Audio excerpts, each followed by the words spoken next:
మీరు సహాయం చేయండి. మీ అభిషేకాన్ని నాకు ఉంచి ప్రతి వారిని మీరు మండించండి. మీ కృప వహించండి.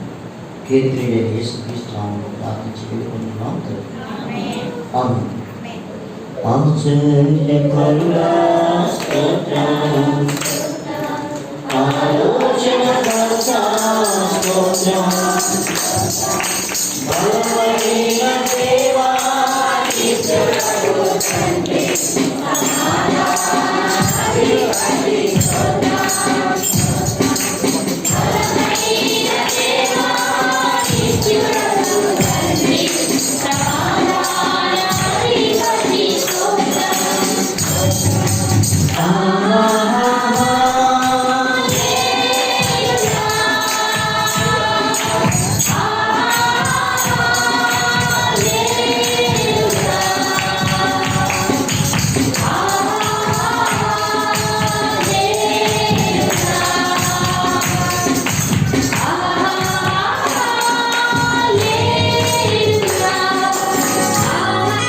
బైబిల్లో నుంచి ఒక మాట మనం చదువుతాం.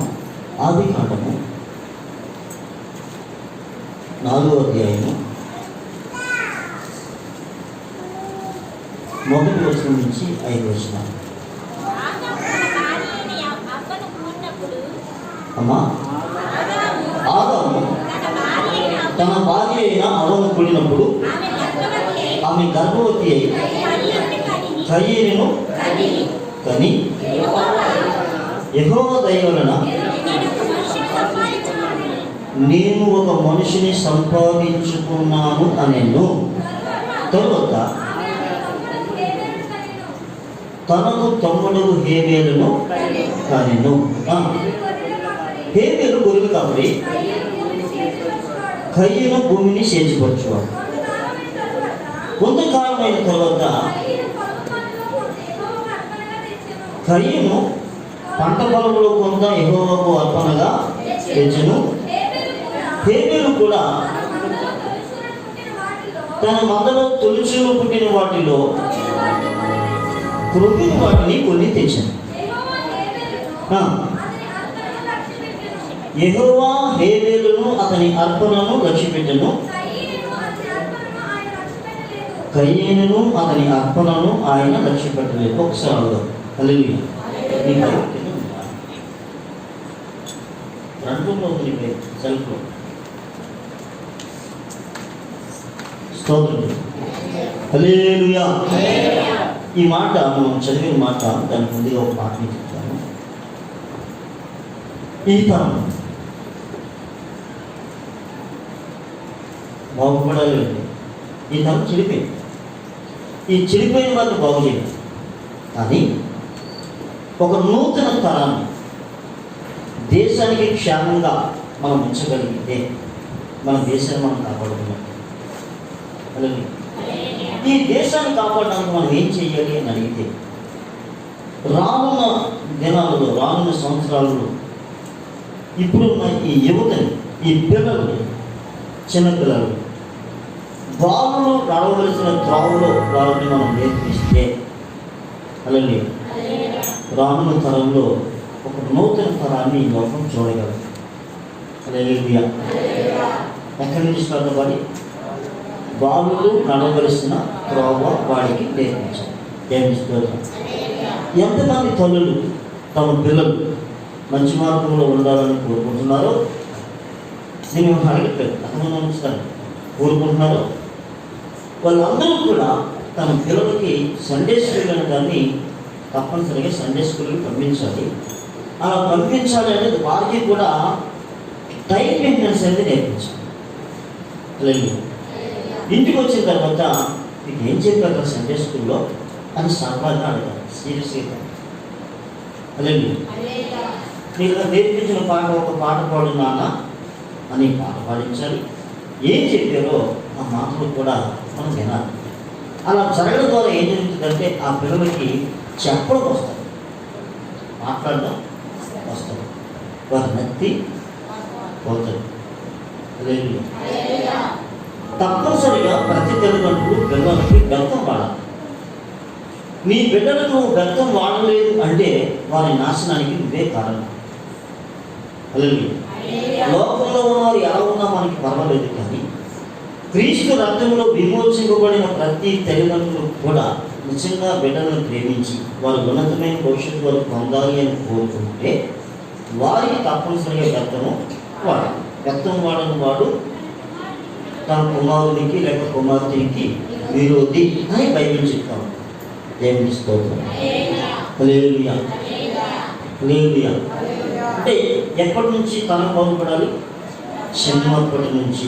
దేవుని వాక్యం చెప్తా ఉంది, నీ బాల్య దినములు ఎందే నీ సృష్టికర్తను స్మరణకు తెచ్చుకోము.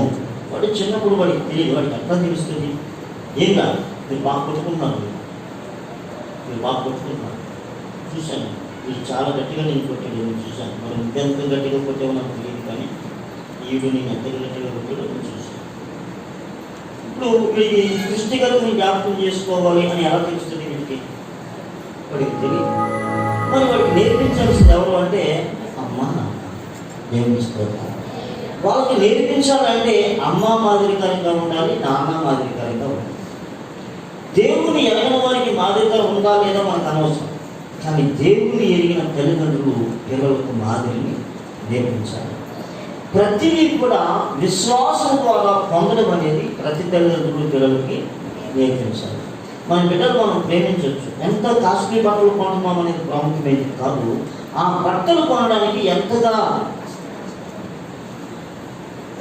రక్తం చెమటగా మారిందని చెప్పాలి. ప్రేమిస్తారు. ఎవరికి ఊరిని ఎవరికైనా డబ్బులు వస్తాయా? ఊరిని ఎవరికైనా ఈ డబ్బుల కోసం తల్లిదండ్రులు పడే ప్రయాస ఎంత అంత కాదు. మనం మన పిల్లలకి అమ్మ 5 రూపాయలు ఇయ్యి అంటే పొద్దున్న 5, సాయంకాలం 5, అవసరమైతే 10 రూపాయలు ఇస్తాం. Every day నెలకెంత? 300 రూపాయలు, 10 రూపాయలు చెప్పి ఇస్తాం. అలాగే మనం ఏం చేస్తామంటే చిల్లర తిరిగి అలవాటు చేస్తాం. ఆ 300 పెట్టిన ఇంట్లో ఏమైనా తయారు చేసి ఇదే తినాలి బయట తినకూడదని చెప్తే అది మేలు కనుక స్తోత్రం. హల్లెలూయా. హల్లెలూయా. చిన్నపిల్లలు ఎక్కువగా చాక్లెట్లు అవి తినడం వల్ల చాలా రకరకాల బలహీనతలు వస్తూ ఉన్నాయి. ఐస్ క్రీమ్లు అవి కూడా చిన్నపిల్లలకి పళ్ళు పాడైపోవడం, రకరకాల కంప్లైంట్లు ఉన్నాయి. కారణం ఏంటంటే ఆ చిల్లర తినలేదు అడ్డమని గడ్డి కలుగుతాం. స్తోత్రం. కనుక పిల్లలకి చిరు తిండి, చిల్లర తిండి అలవాటు చేయకూడదు. వారికి ఏం కొనదు ఇవే కొనవచ్చు, జాకెట్ కొనవచ్చు, యాపిల్ కొనవచ్చు, బత్తకాయలు కొనవచ్చు. హల్లెలూయా.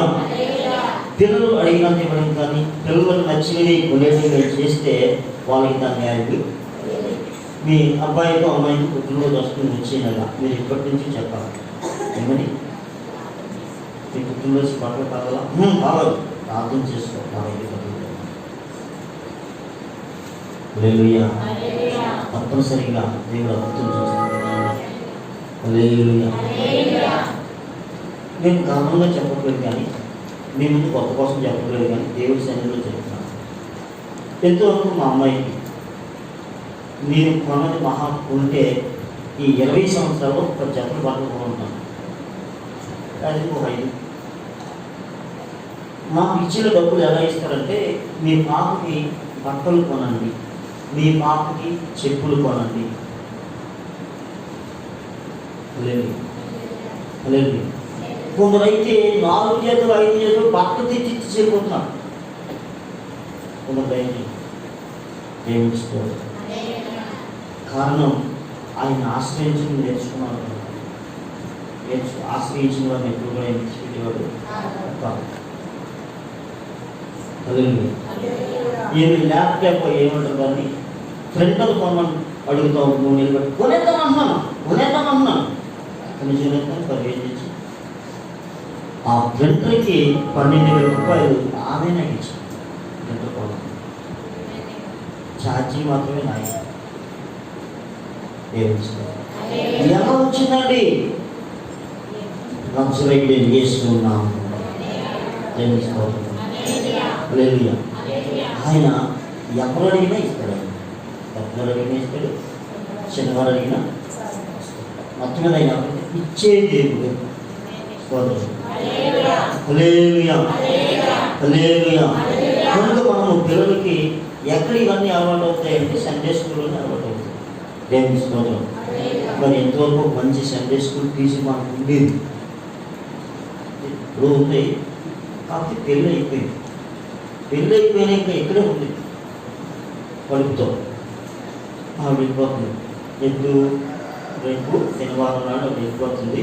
వెళ్ళిపోయే ముందు అంటే వెళ్తా ఉంది, వెళ్ళిపోదు మళ్ళీ 9 నెలలు ఎప్పుడు తీసుకొస్తాం దేవుని చిత్తమైతే, కానీ అక్కడే ఇక్కడ నుంచి దేవునికి స్తోత్రం.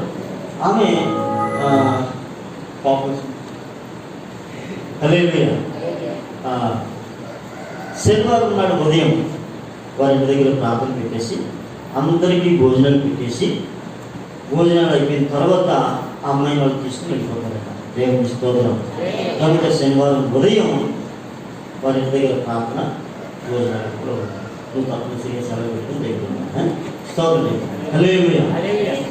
అదేవిధంగా రేపు దినం సోమవారం, ఓకేనా? సోమవారం ఈ రాత్రి కదా సోమవారం. రేపు ఉదయం హల్లెలూయా. ఆడెవడో కిక్యోనని విజయ్ గారు ఉన్నాడు కదా, ఆడు ఎప్పుడప్పుడు కనపడుతూ ఉంటాడు. అది అమ్మ వస్తూ ఉంటే దేవుని స్తోత్రం. వాడి కళ కూడా రాలంటే సరే, ఏది ఏమైనా వాడికి పుట్టిన పాపకి రేపు పుట్టినరోజట. కనుక కృతజ్ఞతగా ఒక కూడికి పెట్టారు. దయతో మీరు అందరూ సంఘమంతా కూడా అయ్యగారు ప్రార్థన పెట్టి భోజనం చేయాలని కోరు. దేవుని స్తోత్రం. మంచి ఎండలు ఉన్నట్లుగా ప్రార్థన చేయండి. స్తోత్రం. పట్ల కానీ చెప్తారమ్మా. ఓకే, దేవుని స్తోత్రం. హల్లెలూయా. హల్లెలూయా. కనుక మనం ఉదయం 9 గంటలకే వెళ్ళి 11:30 12 ముగించారు. స్తోత్రం. సరే, మళ్ళీ బాలుడు నడవలసిన త్రోవవాడికి నేర్పిన తర్వాత పెద్దవాడైన తర్వాత దాని నుంచి వాడేవాడు తొలగిపోడు. ఎందుకంటే వాడు విన్న వాక్యం వాడిని విడిచిపెట్టాడు. వాడు ఏదైనా తప్పు చేయాలని యవనస్తులు తప్పక తొట్టిల్తారు. ఆ యవనస్తులు పాడేపని బైబిల్ చెప్పలేదు, ఎంతటి వారైనా కానీ తొట్టిల్తారు. కానీ వారు విన్న వాక్యం మాత్రం వారిని ఏం చేస్తుంది? నాశనం అయిపోతుంది. వారు విన్న వాక్యం వారిని ఏం చేస్తుంది? తప్పనిసరిగా దేవుని స్తోత్రం. హల్లెలూయా.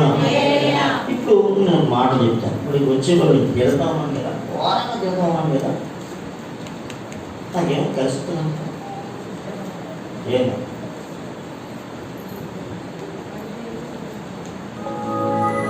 ఎంత ప్రేమించకపోతే తిడతామని ఆయన ఎలాగొద్దు నాకు.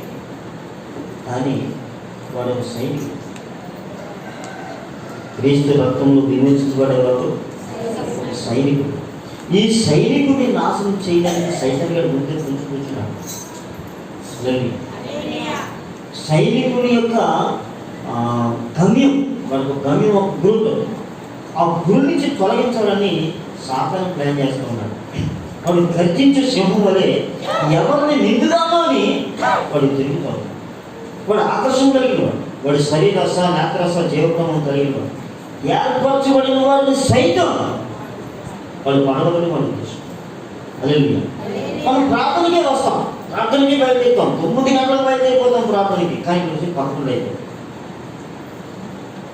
వస్తేమని ఎక్కేనా? రైలు ఏమైనా వచ్చేనా? లేదు. మహా అయితే మనకి 10 గంటలు ఎంతో ఈ రోజు ఎంతమంది కలుస్తారు? అయితే ప్రార్థనకి వెళ్ళిపోతావా? ప్రార్థనకి వెళ్ళిపోతాడా? అవతలకి ఎంత పోతుంది? వీళ్ళు ప్రార్థనకి ఆగిపోయింది. క్యారం బోర్డు ఆడడానికి లేడను, కబడ్డీ ఆడడానికి లేదను, గుడి పిల్లలు లేదు. ఉన్నాయా గుడి పిల్లలు? లేవు. ఉన్నాయా గుడి పిల్లలు? లేవా? స్తోత్రం. ఉండట్లేదు నాకు బాధ. కనుక నీ సమయం అంతా తినడానికి సైతంగా మనం వాడుకుంటాం. అలాగే నేను ఎలాగైనా గురి తెప్పించాలి. ఇప్పుడు కనీసం 2 తిట్లను తిన్నావు అనుకో, అది నీకు సిగ్గు వచ్చి కొట్టుడు తిట్టి నన్ను తిట్టిన వాళ్ళు కొట్టుడు తిట్టేస్తాడు బాబు అని చెప్పైనా ఆ టైంకి వస్తాం. అప్పుడు నీ జీవితంలో నీకు మేలు కలుగుతుంది. స్తోత్రం. కొందరు సిగ్గులైన ఉన్నారు. ఎన్ని తిట్టినా సిగ్గులైనా అంతే. మీరు తిట్టుకుంటా ఉంటారు కదా, సిగ్గులేని కుక్క. మీరు ఎలాగైనా తిట్టుకుంటారు. కుక్కని తిట్టుకున్నా పర్లేదు, పందాన్ని తిట్టు మీరు అంటే కోపం. వాళ్ళు కొందరు సిగ్గులలో ఎన్నిసార్లు చెప్పిన వేస్ట్ కాబట్టి ఇది చెప్పడం అవసరం అనుకుంటున్నాం. మూర్ఖులు వెళ్ళరట. బైబిల్ చెప్తుంది మూర్ఖులు వెళ్ళరట. మూర్ఖునికి మంచి మంచి మాటలు చెప్పాలనుకున్నవాడు మూర్ఖుడైపోతాడు. బైబిల్లో ఉన్న మాట ఒకసారి చదవమా, వాక్యం అపహాసకులకు బుద్ధి చెప్పువాడు. ఒక్క నిమిషం, ఒక్కొక్క మాట చదవమని చదువుకోలేదు కదా, మళ్ళీ చదువు. రిఫరెన్స్ చెప్తే అలా కాదమ్మా, రిఫరెన్స్ ఎలా చెప్తాం అసలు? అంటే మిగతా వాళ్ళు దిగులేదా? అది ఎవరికి బైబిల్ చదవడం రాదా? ఆ రోజుకి బైబిల్ చదవరా? సిగ్గొద్దని రిఫరెన్స్ చెప్పబడడం కావాలంటే వాళ్ళకి సిగ్గొద్దని. ఏ పాస్టర్ అమ్మాయి సవాళ్ళు మిగతా పనిమాలదా? మిగతా అవసరం కాదా? సొల్లుగోపులు ఎప్పుడు ఇవ్వదు, బైబిల్ చదవచ్చు కదా. అలా చదువుతారు దోషం అవుతుందేమోనని నేను రిఫరెన్స్ చెప్తున్నా. చదువు. అపహాసకులకు బుద్ధి చెప్పువాడు తనకే నింద తెచ్చుకోను. ఈరోజు నాకు ఎక్కువగా నిద్ర రావడానికి కారణం ఇదో. ఎవరు బుద్ధి చెప్పడం? అపహాసకులకు బుద్ధి చెప్పడం. అలాగే బైబిల్ ఒక మాట చెప్పింది, దుష్టుల ఆలోచన చెప్పున నడవక, పాపుల మార్గం నిలువక, అపహాసకులు కూర్చుండు చోట కూర్చుండక అన్నాడు. దేవునికి స్తోత్రం. అపహాసకులు కూర్చుండే చోట కూర్చోవద్దని దేవుడు చెప్పినప్పుడు అపహాసకులకు బుద్ధి చెప్తే ఏమొస్తుంది? వాడు చెప్పినోడికి ఎంత వస్తుంది? వీడికి పని రాకుండా ఆడంటే పక్కడు. దేవునికి స్తోత్రం. తర్వాత భక్తిహీనులను గద్దించే వాడికి వాడు ఎదురు జనసేపు ఎదురు జనుడు రమ్మంటే వస్తాం, మానేమంటే మానేస్తాం, అక్కడ తిండి కుదరతాం. మీకు మాట పడ్డానికి వచ్చాము, నేనేమన్నాను అని కూడా ఉన్నారండి. స్తోత్రం. ఎందుకంటే భక్తిహీనులను గద్దించే వారికి అలా కొంచెం రెడీగా ఉన్నారు. స్తోత్రం. వాళ్ళని ఒకవేళ ఏమయ్యా ఎన్నిసార్లు చెప్పాలి జ్ఞానం లేదంటే మీ కుదిరిన మాకు కొద్దండి అని వాళ్ళు ఉన్నారు. కాబట్టి నేను నోరు కూర్చుంటున్నాను. అవును నాకు కర్మ ఆడిపోతుంది నాకే. స్తోత్రం చెప్పాను. ఏమయ్యా ప్రభు వాళ్ళు వెళ్ళవచ్చు, సిగ్గులేదా అడగాలని ఉంది. కానీ కూర్చుని వాడుగా నీకు కుదురుతుంది, మరి మీరు ఉండదు, నీకు కుదురుతుందయా మాకు కుదరదాయా అంటాడు గ్యారంటీగా. అందుకని నోరు కూర్చుంటున్నాను. ఎవరో నా మాట పడే కాళ్ళని గట్ట వెళ్తాం తప్ప అందరినీ. స్తోత్రం. హల్లెలూయా. అపహాసకులను గద్దించేవాడు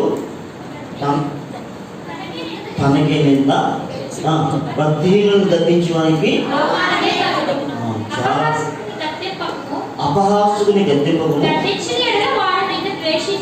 ఇప్పుడు నా పరిస్థితి అదే. అపహాసకులు గద్దింది నన్ను ఏం చేస్తున్నారు? వాళ్ళు వేసించడమే కాదు, మరి ఇంకొక మాట అన్నారు, ఆలంటేనే పాసు గట్టింది, మనం అంటే పడదు. అదే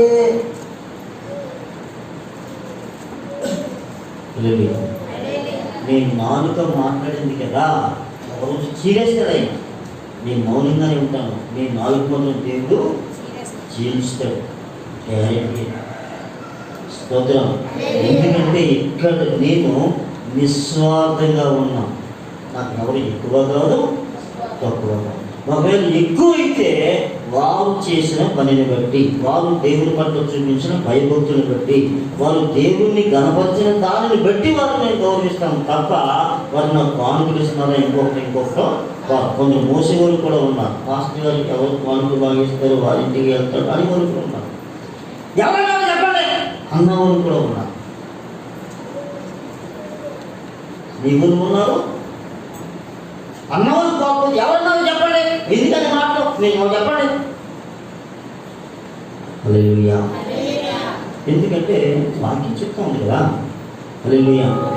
అట్లా నా మాటలో నేను పోవడం మంచిదని కొందరు విషయాలు, అందరి విషయాలు కదా, అందరి విషయాలు నేను అందరికి ఎక్కువ ఊరుకొని. ఎందుకంటే మీరు పరిశుద్ధాత్మ పొంది బాప్తిసం పొందిన వారు, మీకు చెప్పకపోతే నా తోలు అయితే ఎట్లేసుకోవాలి.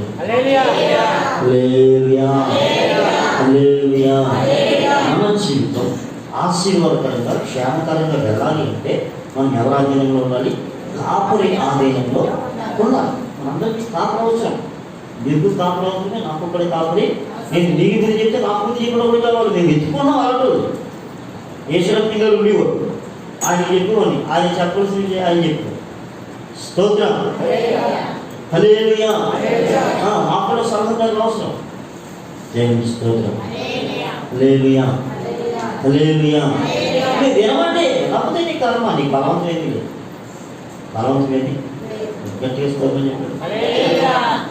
కనుక ఈ తరం ఆశీర్వాదకరంగా ఉండాలి అంటే తల్లిదండ్రులైన వాళ్ళు మాదిరికరంగా ఉన్నప్పుడు, సండే స్కూల్ టీచర్ మాదిరికరంగా ఉన్నప్పుడు పిల్లలు కూడా మాదిరికరంగా ఉంటారు.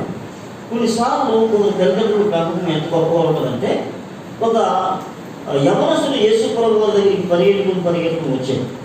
ప్రభా, నిత్య జీవానికి నేను వారసును కావాలి అన్నాడు. వాడు ఆశ మంచిదే కదా, మంచిదే కదా. అప్పటికి యవనస్తుడు ఆలోచించి నేను పరలోకం వెళ్ళాలని ఆలోచించి యవనస్తుడు తెలుసుకో.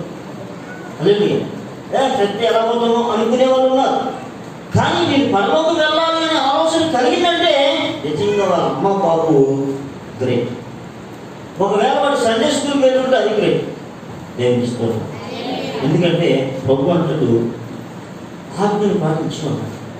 వాడు ఏం పాటిస్తున్నాడంటే, నా బాల్య దినముల నుంచి నేను ఆజ్ఞలను పాటిస్తున్నాను. నిజంగా వాడు ఆజ్ఞలు పాటిస్తున్నాడంటే ఎవరికి కారణం? వాళ్ళ అమ్మా నాన్న కాదా? పడుకోమా స్తోత్రం. వాళ్ళ అమ్మా నాన్న కాదా? హల్లెలూయా, హల్లెలూయా. సరే, కనుక తల్లిదండ్రులు మాదిరికరంగా ఉన్నప్పుడు పిల్లలకి కూడా విషయాలు తెలుస్తాయి. మళ్ళీ నేను వెనక్కి వస్తున్నాను.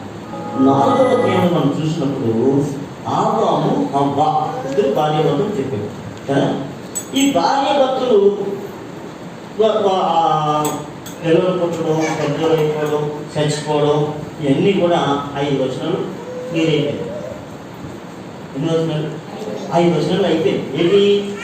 వాళ్ళు పుట్టేయడం, పెద్దలు అయిపోవడం, దేవుడి జన్మ పాలు తేవడం, ఒకడు ఒప్పుకోవడం, ఒకడు ఒప్పుకోకపోవడం, అది చేసుకోవడం, చంపేయడం, 5 వచనాలు అయిపోయింది.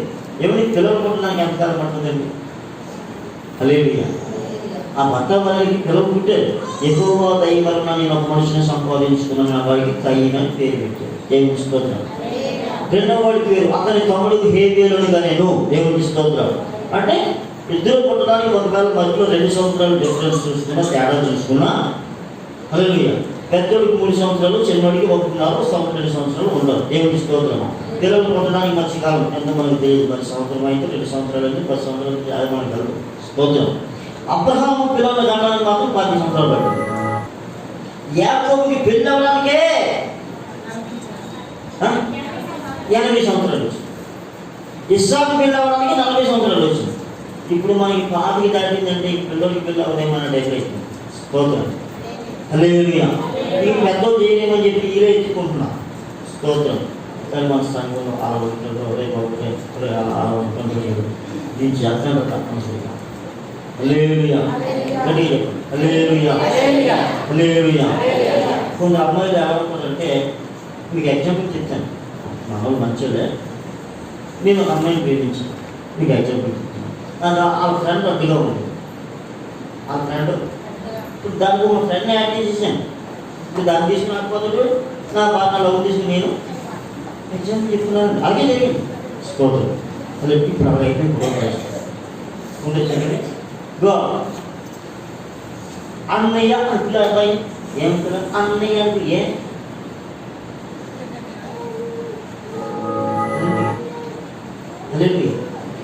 అన్నయ్య అంటే నాకేమవుతావు? స్తోత్రం. లేకపోతే వసలైతున్నావు, వీలు పడతారు భయం. ఆ టైప్ అయిపోయి పిల్లలు వసలు బాగా చేసుకుంటున్నాం. హల్లెలూయా. ఏనాడు రే బాగుందే అంటే ఈ చెల్లి ఎలా ఉంటారా? ఎవరంట? కానీ ఒక రామంది బావ ఎలాంటిదే క్రీస్తు రక్తము విమోచించబడిన మన అందరినీ కూడా అన్నదమ్ములను వేదవేషాలు వేస్తే 4 సీరియస్గా. ఇది అడగడం కాదు, నేను మామూలుగా చెప్తున్నాను. ఇంకా చిన్నోడు కానీ ఇంకా తెలివేసేరాదు సమయం. స్తోత్రం. అంటే నిన్న నోడుతున్నావా? నీ చెప్పాలా? నేను నీకు తోడైనా. స్తోత్రం.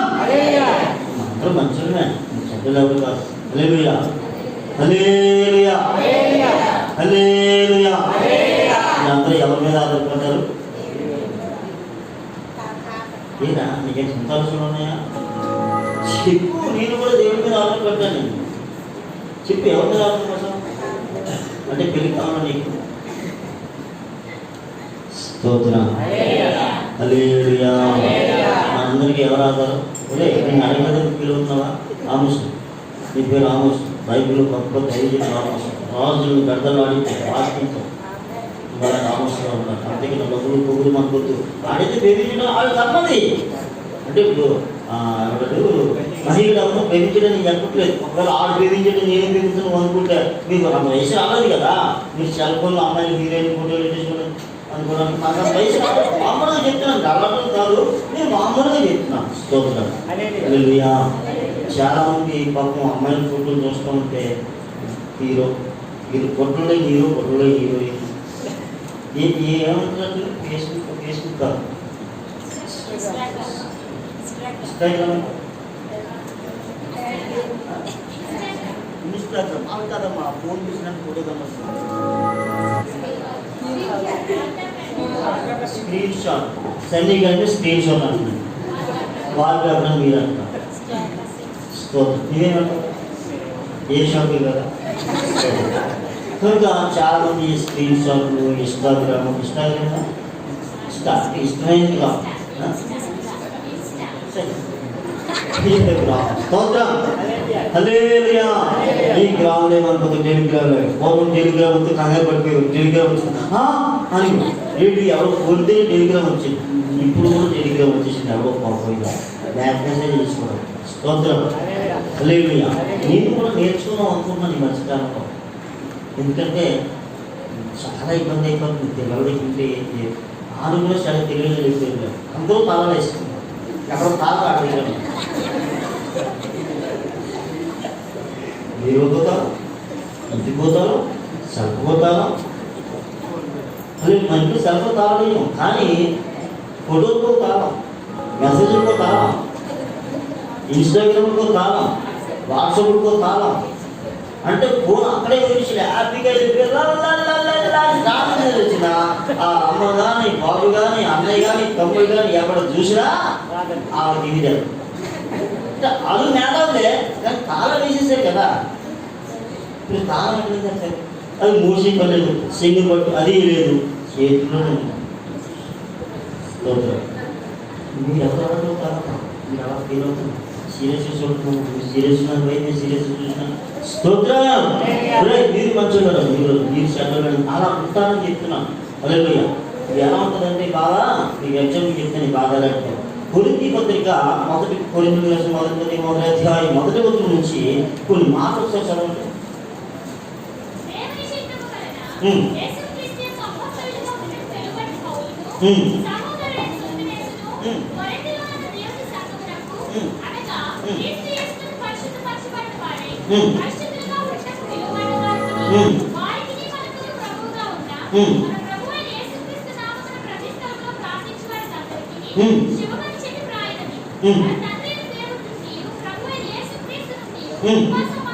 ఆ మైక్లో చదివితే శివుడు వాళ్ళందరికీ బాగా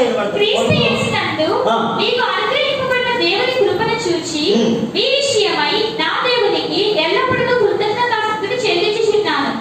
క్రీస్తును గురించిన సాక్ష్యము మీలో స్థిరపరచబడినందున ఆయన యందు మీరు ప్రతి విషయంలోనూ అనగా సమస్త ఉపదేశములోను సమస్త జ్ఞానములోను ఐశ్వర్యవంతులైతిరి.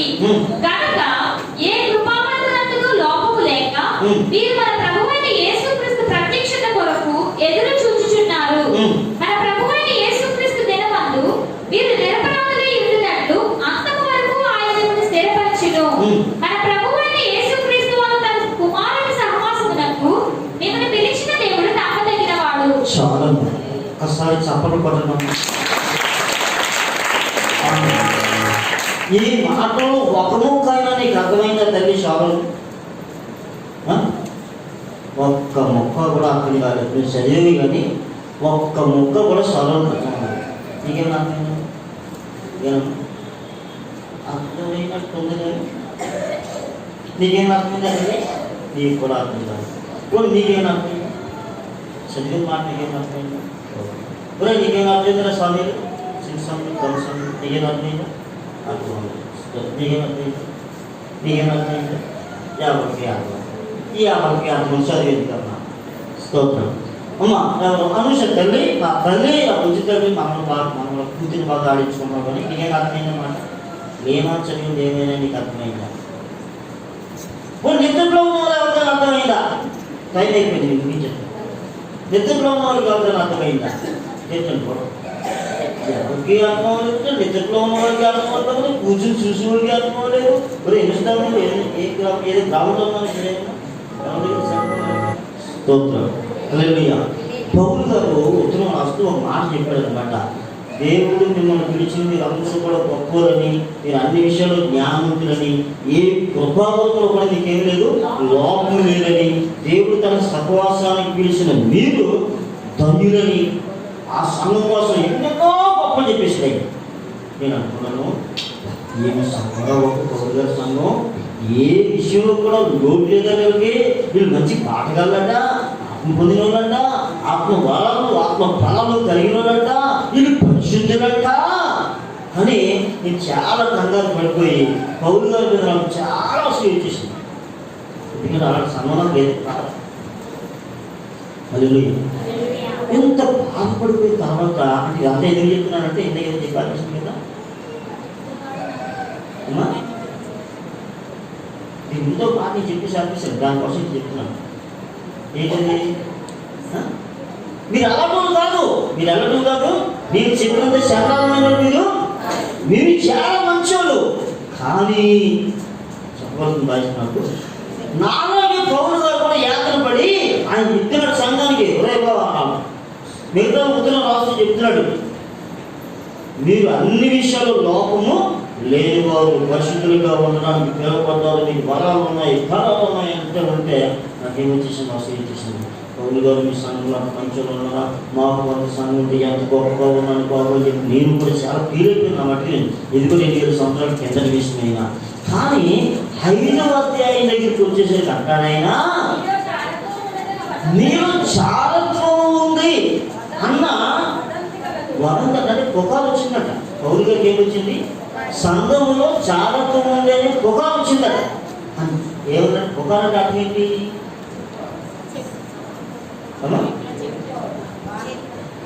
పుకారు లేకపోయినా ఉందని చెప్పేవారు, అది పుకారంటే. లేకపోయినా ఉందని చెప్పేవారు, అది పుకారంటే. ఏమి స్తోత్రం. అలాగే పుకారు వచ్చిందంటే పౌరు గారికి సంఘంలో ఏమని వచ్చింది పుకారు?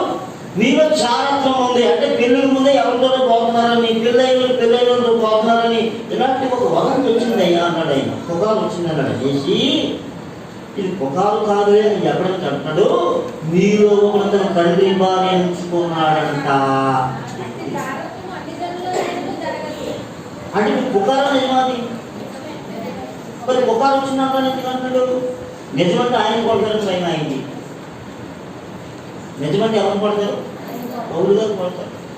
అందుకని ఆయన బాగా చూడండి, మీరు పరిశుద్ధులు, మీరు బుద్ధిమంతులు, మీకు ఏ లోపం లేదు, ఎవరు గ్రేట్ అని గొప్ప చెప్పేసి, ఒరే బాబు మీ మీద పొగ వచ్చిందిరా, మీలో చాలా ఉందట, ఒకరితో పోతున్నారంట, జాగ్రత్త అని చెప్తూ ఒరే మీలో ఒక తండ్రి భార్య ఉంచుకున్నాడంట. అది పొగ ఏమి స్తోత్రం. మరి ముందు మాట్లాడితే ఎందుకంటే బాబు ఈ గొప్పలన్నీ ఎందుకు చెప్పాడు అంటే సంఘము అలా ఉండాలి అని. ఎలా ఉండాలని? అలా ఉండాలని, యథార్థముగా ఉండాలని, పరిశుద్ధముగా ఉండాలని, కృపావరములు కలిగి ఉండాలని, ఆత్మ ఫలములు కలిగి ఉండాలని. హల్లెలూయా. సంఘం ఎప్పుడైతే అన్ని వరాలతో నింపబడి ఉంటుందో, సంఘం ఎప్పుడైతే ఎన్ని వరాలతో నింపబడి ఉంటుందో అది దేవునికి మహిమ కలుగును గాక. హల్లెలూయా. అంటే దేవుని మహిమ పొందే సంఘం ఎలా ఉండాలో ఆయన ఆలోచన, నా సంఘం ఎలా ఉండాలని లోపల వేదన అంతా ఎన్నితో పాటు ఆయన పొగుడుకుంటా ఉన్నాడు. నేను ఎలా ఉండాలని కోరుకుంటున్నారా, కానీ మీరేమో చారణం చేస్తున్నారా, మీరేమో తండ్రి వారిని ఉంచుకున్నారట, ఏమిట్లా నా పరిస్థితి అని చెప్పి వేదనండి. ఇప్పుడు అర్థమైందా? ఇప్పుడు అర్థమైందా చదివిన మాట? స్తోత్రం చెప్పండి. సంఘం ఎలా ఉండాలని కోరుకుంటున్నాడు ఆయన? మహిమకరముగా. దేవునికి స్తోత్రం. హల్లెలూయా. సంఘము మహిమకరముగా ఉండాలి అంటే మనం ఎలా ఉండాలి? ప్రతివారు మనం కాదు, నేను అని రావాలి. నేను నా దేవునికి యథార్థముగా ఉండాలి. దేవుని స్తోత్రం.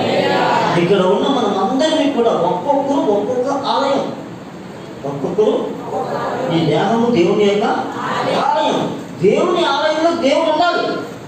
దేవుని ఆలయంలో మీ దేహము దేవుని ఆలయము అని అడగరా? ఎవడైనా నా ఆలయం పాడు చేస్తే నేను వాటిని పాడు చేస్తాను. ఎందుకు మనం పాడైపోతాం అంటే మనం ఆలయంగా లేము కనుక. మనం దేవుని ఆలయంగా ఉంటే ఆలయంలో ఎవరున్నారు? ఇప్పుడు పూజలు ఉన్నారు. ఎవరున్నారు? పూజలు ఉన్నారు. పూజలు ఎవరు? పాస్టర్. స్తోత్రం. హల్లెలూయా. పూజ పని ఏంటి? పొద్దున్నే వచ్చి గుడి కడుక్కోవాలి, శుభ్రం చేయాలి, హల్లెలూయా, అర్చన చేయాలి, హల్లెలూయా. అంటే ఇప్పుడు మన అందరం ఎలా ఉండాలని దేవుడు కోరుతున్నాడు? పరిశుద్ధులముగా, యథార్థవంతులముగా.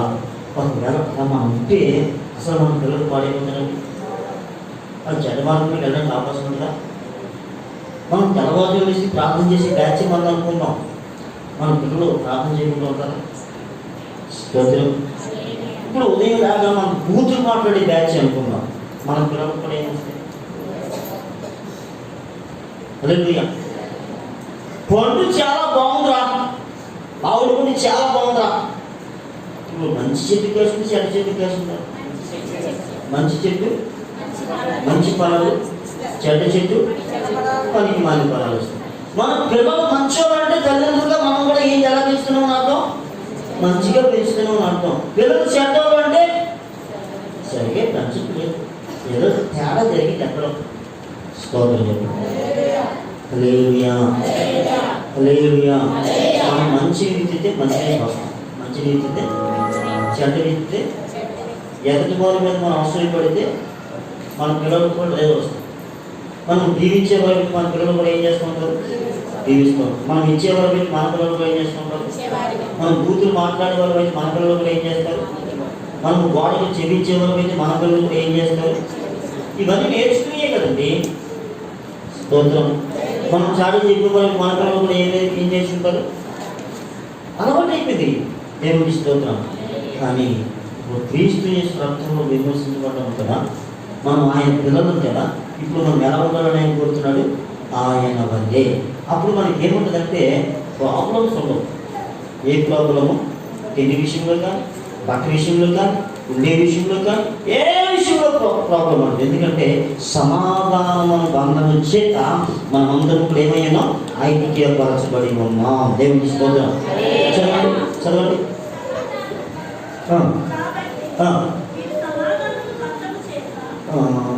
రిఫరెన్స్ చెప్తున్నాం. ఎఫెసీ పత్రిక 4వ అధ్యాయము 1వ వచనం చదువు. కాబట్టి మీరు సమాధానము బంధము చేత ఆత్మ కలిగించు ఐక్యత యందు, ఆత్మ కలిగించే ఐక్యతను కాపాడుకున్నది యందు ఏ విషయంలో శ్రద్ధగా ఉండాలి? ప్రసంగం ఆత్మ కలిగించే ఐక్యత. దేవుని స్తోత్రం. ఏ కలిగించే ఐక్యత? ఆత్మ కలిగించే ఐక్యత. దేవుని స్తోత్రం. హల్లెలూయా. హల్లెలూయా. మనమందరం ఏం కలిగి ఉండాలి? ఆత్మ కలిగించే ఐక్యతను. అప్పుడు సమాధానం బంధంతో మనం అందరం ఏమవుతాం? బంధించబడతాం. నేను చెప్పి ముగిస్తున్నాను. ఆదాము అవ్వ కయ్యను కన్నారు. కయ్యను హేబెలు ఏమి నేర్చుకున్నారు వాళ్ళ అమ్మానం దగ్గర? కయ్యను హేబెలు వాళ్ళ అమ్మానాన్న దగ్గర ఏమి నేర్చుకున్నారు? వాళ్ళు చిన్నప్పటి నుంచి చూస్తున్నారు. వాళ్ళ నాన్న అమ్మ దేవుడి సన్నిధిలో అర్పణ అర్పించడం చూస్తున్నారు. కాబట్టి వాళ్ళు దహన బలి ఎవరో చూశారు, మామూలువి ఎవరు కూడా అమ్మ దగ్గర నాన్న దగ్గర నేర్చుకున్నట్టుగా వీళ్ళు కూడా ఏం చేశారు? తప్పనిసరిగా దేవుడి సన్నిధి కానుక పట్టుకెళ్ళారు. కానీ హృదయం సరిగా లేదు. ఏం సరిగా లేదు? హృదయం సరిగా. వాళ్ళు ఇవ్వడం చూశారు, నాన్న అమ్మ ఇవ్వడం చూశారు కదా, వీళ్ళు కూడా ఇస్తున్నారు. నాన్న అమ్మ హృదయం ఎలా ఉంది వీళ్ళకి తెలియదు. హల్లెలూయా. భూమి మీద ఆలయ మానవులు కనుక ఆలు కూడా పట్టించుకుని ఉండవు. స్తోత్రం. కానీ పెద్దోడు హృదయం ఎలా ఉందా అంటే చెడిపోయిన హృదయం చేయగలుగుతాడు. వాడు దేవుడి సన్నిధికి కానుక తీసుకుని వచ్చాడు, కానీ దేవుడు అంటున్నాడు, దేవుడు కయ్యను అతని అర్పణను అంగీకరించలేదు. ఈ విషయం కయ్యనికి తెలిసిపోయింది. కయ్యనికి ఎవరు అంగీకరించలేదని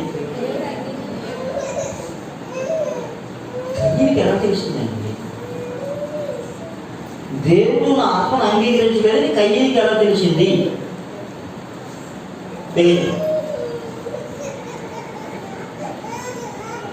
కయ్యను అర్పణ దేవుడు అంగీకరించలేదని కయ్యనికి ఎలా తెలిసింది? పట్టించింది డబ్బులు ఇచ్చింది.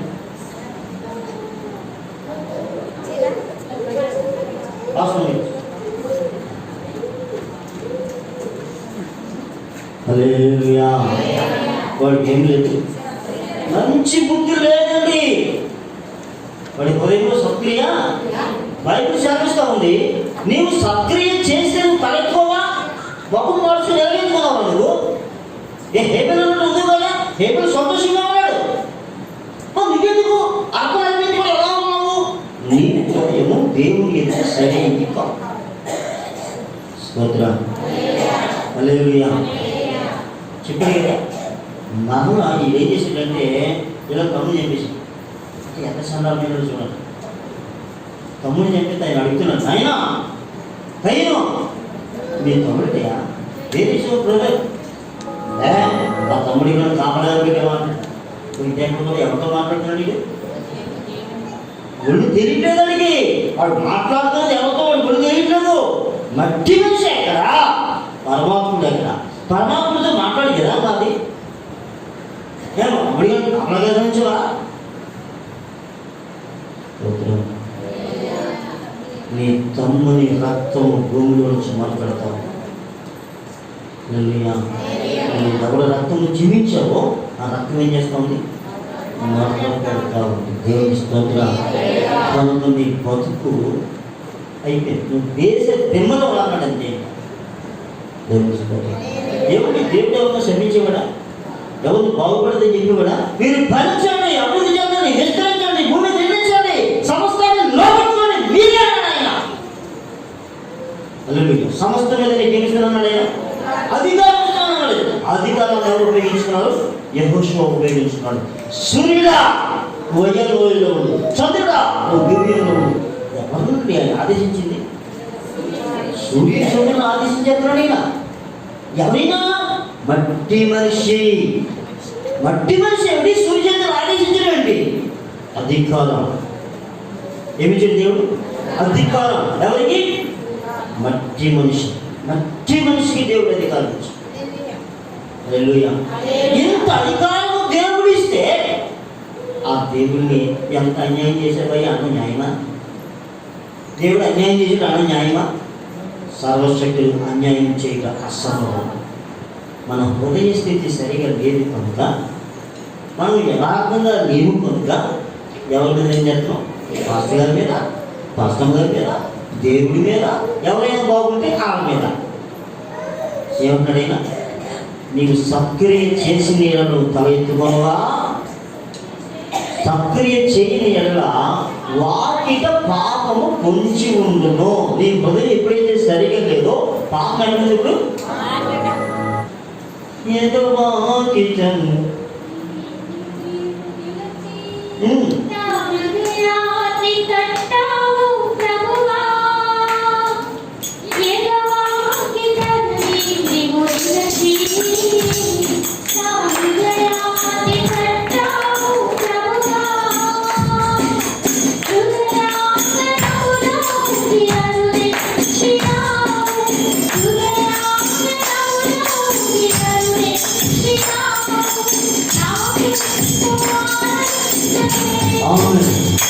ఎక్కడున్నాయన? వాకిట. ఆయన వాకిటే ఉన్నాడు, పాపం కూడా వాకిటే ఉంది. ఆయన వాకిట్లో ఉండి ఆయన తలుపు పడుతున్నాడు.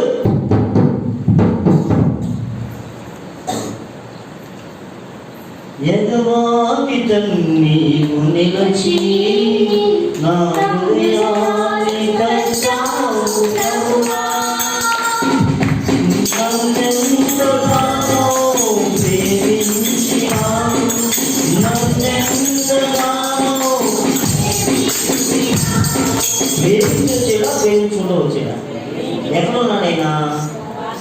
ప్రకటన 3:20 ఉన్నాను. ఉదయం నేను గుమ్మం దగ్గర ఉండి తలుపు తడుచున్నాను, ఎవరైనా నా స్వామిని తలుపు తీస్తే నేను లోపలికి మనం కలిసి భోజనం చేద్దాం అన్నాడు. లోపలికి దేవునికి స్తోత్రం.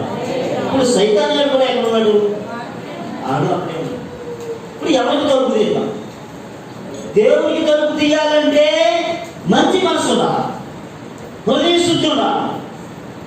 సైతాన్ గారికి తలుపు తీయాలంటే హృదయ శుద్ధి అక్కర్లేదు, మంచి మనసు అక్కర్లేదు. ఈర్ష్య, ద్వేషం, బాధ మాత్రం కుళ్ళి కుతంత్రం ఉంటే సాగు అలా ఉండవచ్చు. ఎందుకంటే అడిగే నా ఇంట్లో నేను వచ్చాను. స్తోత్రం. ఇప్పుడు ఎవరితో మనం పిలుద్దాం? లోపలికి ఎక్కడున్నాడు ఆయన? గుమ్మం దగ్గర ఉన్నాడు. దేవుని స్తోత్రం. హల్లెలూయా.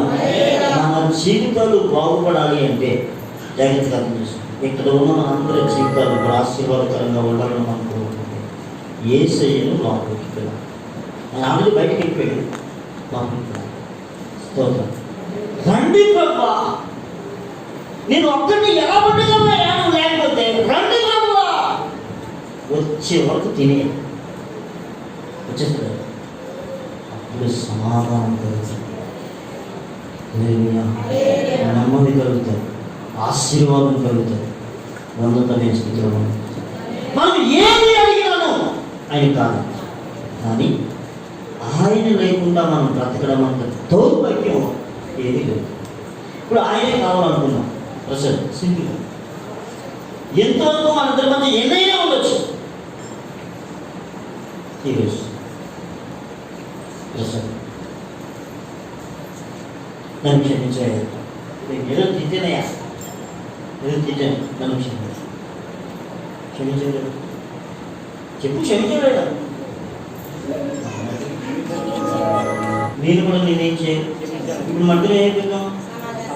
ఫ్రెండ్స్ అయిపోతాం. సమాధానం కాదు. స్తోత్రం.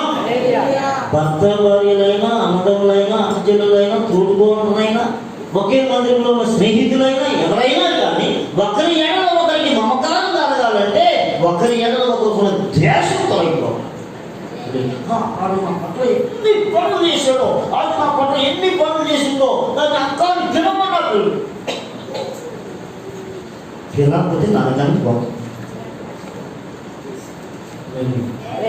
ఎందుకంటే సూర్యు ఉదయం వచ్చిన కోపం సూర్యం అస్తమయానికి దేవుడు అన్యాయమైన చేయండి అనుకుంది. దేవుడు అన్యాయమైనా పనికి మనం ఆయన ఏం చేస్తాడు? ఆయన పనికి నేను ఏదైనా చేయడానికి నాకు అక్కర్లేదు.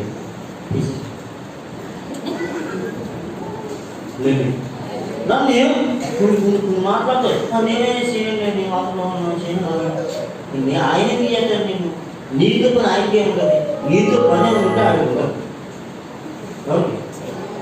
ఆడికే ఉంటుంది. నువ్వు ఆడిపట్టి ఎన్నో కాబట్టి ఆడికే ఉంటుంది. ఆడి తీసుకుని పోతాడు. అలాగే నాశనానికి నువ్వు దేశ దిమ్మలమై ఉంటావు. ఏమన్నాడైనా? నువ్వు దేశ దిమ్మలమై ఉంటావు అంటే కయ్యండి. ప్రపంచానికి దేశం వ్యాఖ్యంగా ఉన్నది. మనం ఎలా బ్రతకాలనుకుంటున్నాం? దేశ దిమ్మని బ్రతుకులా, మర్యాద కలిగిన బ్రతుకులా? మనం మర్యాదగా ఉండాలంటే మర్యాదస్తున్న దేవుడు మనకి ఆయన పాదాలు పట్టుకున్న వారిని ఆయన ఎండలు కూడా విడిచిపెట్టేవాడు. మనందరం కూడా ఆదమ శాతాన్నే. కానీ హేబెలుకి సహోదరులుగా ఉందామా, కయ్యకి సహోదరులుగా ఉందామా? మన చేతుల్లోనే ఉంది. దేవుని మాట జీవించిన కాక.